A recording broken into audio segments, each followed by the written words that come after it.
Okay, so on Thursday we left off talking about information and externalities, and we argued that the key was the externality policy was figuring out the relevant information, right? Today we're going to talk about how economists do this, and we'll talk about different sources of information. So one is scientific expertise, which is usually aggregated through cost-benefit analysis or benefit-cost analysis. And we'll talk about the role of science in that area. And we'll give the value of human life as sort of an example and apply it to the Stern review of the economics of climate change. Then we'll talk about how we can get together information that's harder for scientists to aggregate, which is more dispersed throughout the population through contingent valuation surveys. And we'll talk about some of the problems with contingent valuation surveys, in particular the problematic strategic incentives they give. And then we'll talk about mechanisms for dealing with this strategic problem, in particular the Vickrey-Clark-Groves mechanism, but then about the weaknesses of that mechanism and alternatives to it, or how it can be combined with other techniques. Okay, so benefit cost analysis is a very common paradigm for the evaluation of policy. It's something that tends to be supported by economists because it lines up well with the way that economists analyze things. And it emphasizes the importance of trade-offs, pros and cons of different policies. And it's applied in a wide range of settings, instituting regulations, building public projects. For us today, we'll think about it in the context of externalities, cap levels for cap and trade, damages, et cetera. And most of these analyses involve, by the way, you're going to be asked to think about benefit cost analysis in the context of financial policies in your problem set if you haven't already looked at that. Most of these analyses involve many different dimensions, including direct harms of economic resources. So to gauge those, you have to figure out how much of the resource was destroyed and what would be the market value of that resource. Limits on the utilization of existing resources. So this requires assessing the value of the resource in different potential uses and trying to compare them. Effects on resources of human capital, so effects on human life and health. We'll talk more about that soon. Another dimension is intangible harms on subjectively valued resources, resources that aren't just valued for whatever the market would pay for them, but that have particular value to the people who own them. Or who diffusely value them.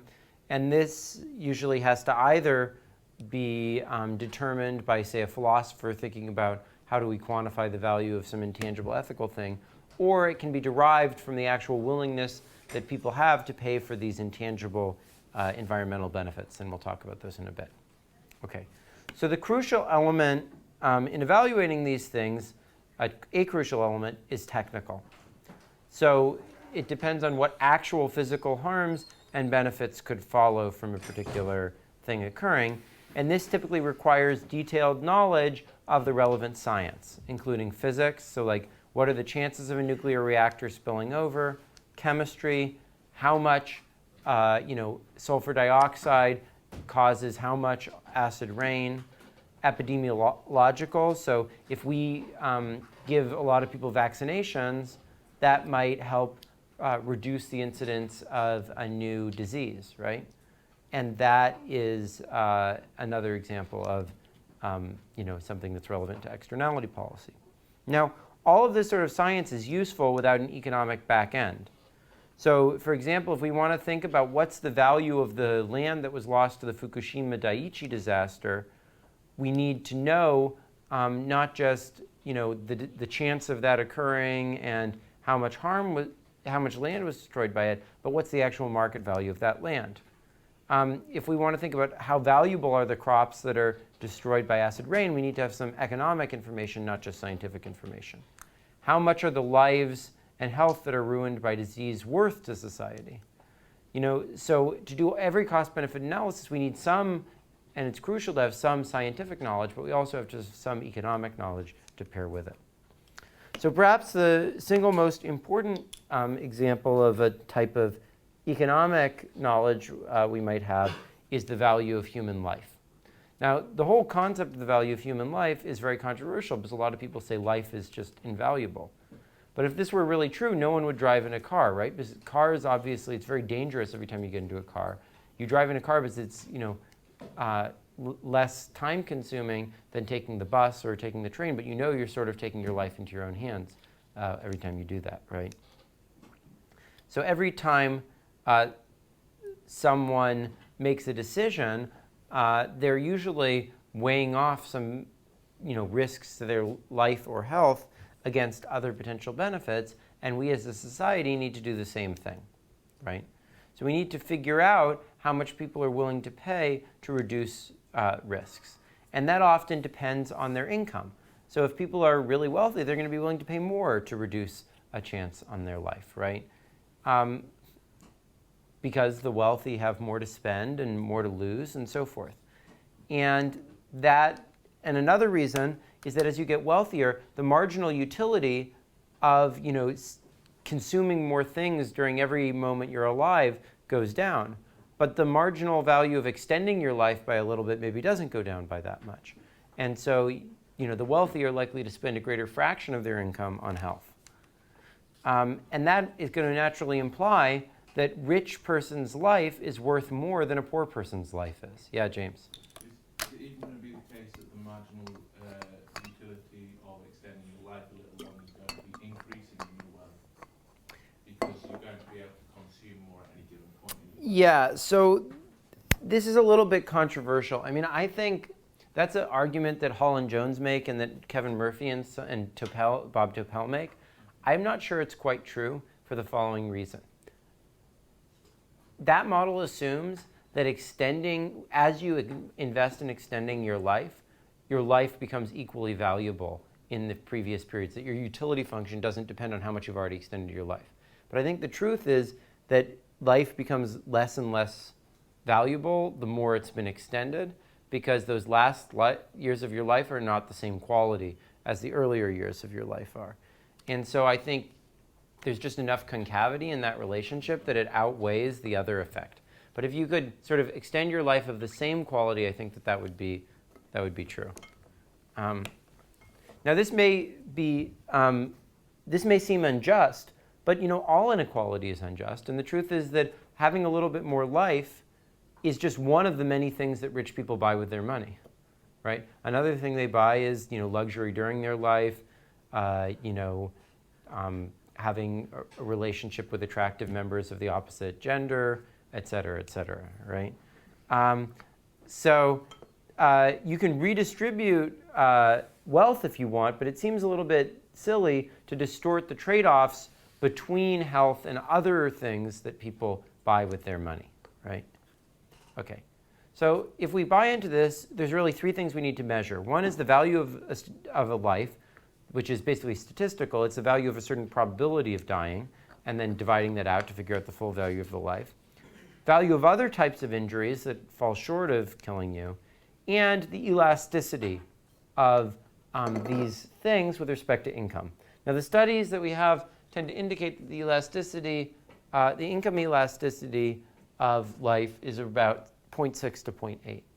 But let me talk about how actually we calculate the statistical value of life, how people have done it from the data. Okay, so Carl, what's the standard methodology for measuring the statistical value of life?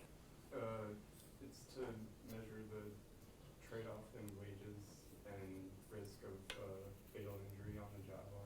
Yeah, exactly.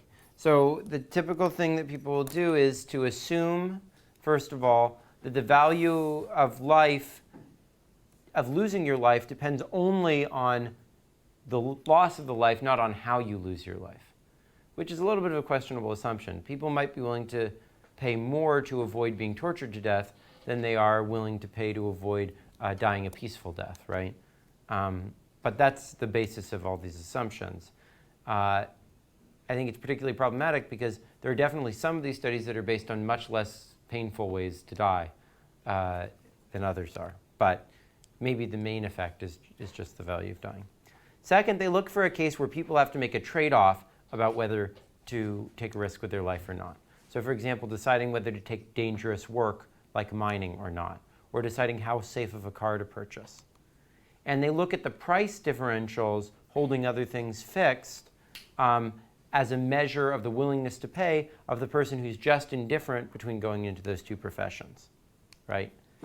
But then we're going to have to assume that everyone cares about their life, or at least everyone conditional on certain observable characteristics cares about their life exactly the same amount as that marginal person does, right? Because the people who are inframarginal to going into one area probably care about their life less than the people who are marginal, and more than the people who are inframarginal not to going into the dangerous activity, right? So this is obviously problematic in many ways, but it's about all that we have. And it's valuable because I think at least you can get an order of magnitude sense that can rule out crazy investments in one direction or the other, really wasteful things that are putting too low of a value on human life, and really cheap things that are putting too low a value in human life should definitely be done, and really wasteful things should definitely not be done. Go ahead.